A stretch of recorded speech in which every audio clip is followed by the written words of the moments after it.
let's not use fake or pseudo-patriotism to be a shield against legal accountability, especially if it involves the most heinous or gravest crimes. So grave that the international community deemed it imperative to be a positive obligation of all the nations to cooperate in its investigation or prosecution.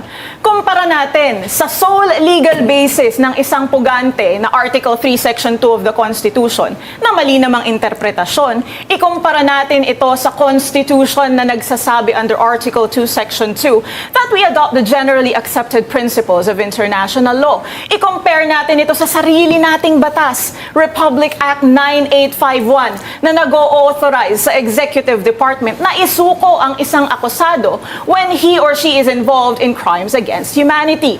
At i-relate natin ito sa customary international law, mga nabanggit ko kaninang Vienna Convention on the Law of Treaties, at panghuli, the nail in the coffin, ang denial ng temporary restraining order prayer ni Senator Bato sa Supreme Court, ang mismong nagsasabi, and it only points, these laws and decisions only point to one clear and inevitable conclusion. The ICC warrant of arrest is legal and it can be implemented before our jurisdiction by the Executive Department since it is a political question. Hindi ito labanan ng konstitusyon ng international law. Ang kanilang ritmo ay magkaugnay at magkatabi. They are in cadence with one another.